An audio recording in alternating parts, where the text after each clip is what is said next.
लग रहा है गठबंधन भी है, बीजेपी भी है और चंद्रशेखर आजाद भी चुनावी मैदान में है। आकाश आनंद को सुना है, क्या कुछ कहेंगे? देखिए, हमारा जो गठबंधन है वो जनता सा है। जनता हमें गठबंधन हमें प्यार कर रही है। हमारा सर समाज जो है हमें प्यार करता है।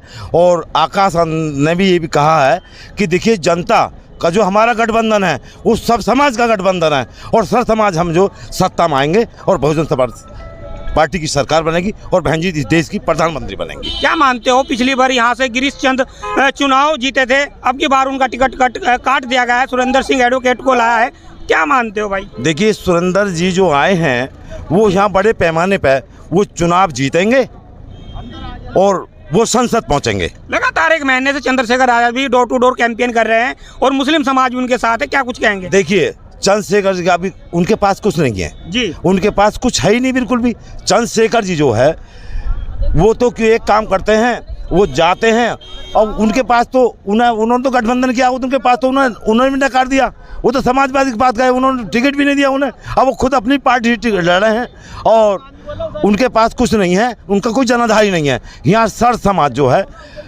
बहन जी को सपोर्ट कर रहा है, आकाश आनंद जी को सपोर्ट कर रहा है। चलिए, बातचीत करने के लिए बहुत बहुत धन्यवाद। क्या कुछ कहेंगे? आकाश आनंद को सुना है, क्या विचार अच्छे लगे आपको? आकाश आनंद हमारे युवा नेता हैं जी और पार्टी को बहुत ऊंचाइयों पर ले जाएंगे और हमारे 80 के 80 प्रत्याशी जीतेंगे।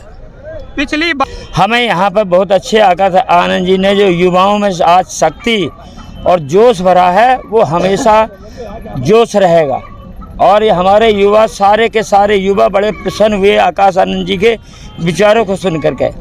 और हम तो पार्लियामेंट जो मुरादाबाद से हैं, हमारे मुरादाबाद से मोहम्मद इरफान सैफी साहब को बहुजन समाज पार्टी की राष्ट्रीय अध्यक्षा बहन कुमारी मायावती जी ने अपना प्रत्याशी बनाया है। यहाँ नगीना में सुरेंद्र सिंह एडवोकेट है चुनावी मैदान में, किस तरह की स्थिति है? बहुत अच्छी स्थिति है यहाँ की, नगीना की नहीं बल्कि पूरे पश्चिमी उत्तर प्रदेश में बहुजन समाज पार्टी कितनी सीट आ सकती है अब की बार? लगभग हमारे यहाँ हमें तो 50-60 सीटों की उम्मीद है। पिछली बार गठबंधन में 19 सीटें आई थी, अब के बसपा अकेली चुनाव मैदान में नहीं, आपका बढ़ेंगे सीटें आपका जी सीटें बढ़ेंगी और सपा का और कांग्रेस का तो बिल्कुल सफाया हो जाएगा आपका।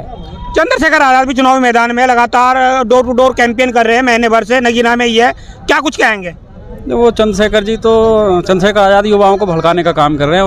उनका कोई जनाधार नहीं है, कोई उनका वे सपोर्ट नहीं है। जहाँ भी एट्रोसिटी होती है, उत्पीड़न होता है, वहाँ पर पहुँचते हैं और इशारों में आकाश आनंद ने एक बड़ी बात कही है। जी, क्या बड़ी बात कही आप बताइए? आपसे पूछना चाह रहा हूँ, आपने आकाश आनंद को सुना है? नहीं, हमने आकाश आनंद को सुना है जी। माननीय बहन जी के निर्देश पर आकाश आनंद जी जो पूरे प्रदेश में नहीं पूरे देश में बहुजन समाज पार्टी के जनाधार को मजबूत कर रहे हैं। इससे बहुजन समाज पार्टी के पदाधिकारियों में कार्यकर्ताओं में अति उत्साह है और इसका परिणाम हमें जो है 2024 के लोकसभा चुनाव में देखने के लिए निश्चित रूप से मिलेगा। चलिए सर, बातचीत करने के लिए बहुत बहुत धन्यवाद। नाम क्या? कह रहा हूँ सर, देखिए 2% या तो जिनके पीछे बाबला होने से क्या फायदा? 22% प्रधान है, 17% मुस्लिम है। न तो मस्जिद सेफ है, न ईदगाह सेफ है, न कब्रिस्तान सेफ है, न दाढ़ी सेफ है, न बुरका सेफ है। सब बिल्डोजर चला रहे हैं, जहाँ चाहे हमारे जहाँ चाहे कुछ करे। अब मुसलमान ने सोच लिया 22% के साथ रहना, अखिलेश सफेरा, अखिलेश के साथ कुछ नहीं लगा। 2% के साथ क्या करेगा मुस्लिम ने पिछले चुनाव में देख लिया। बीजेपी 400 के पार कह रही है, 400 के 40 भी नहीं आएंगी, 40 भी नहीं आएंगी। दलित धोखे का नहीं, मुस्लिम धोखे का नहीं रहा, धोखे के नहीं। ये लोग मुसलमान जानता है आपके सरकार आ गई, न मदरसा न मस्जिद न ईदगाह, ना जान बचे। अब चक्कर में नहीं पड़ता, मुसलमान जागरूक हो चुका है दलित के साथ। कौली पे कंधे से कंधा मिलाकर बहन जी को प्रधानमंत्री बनाएगा।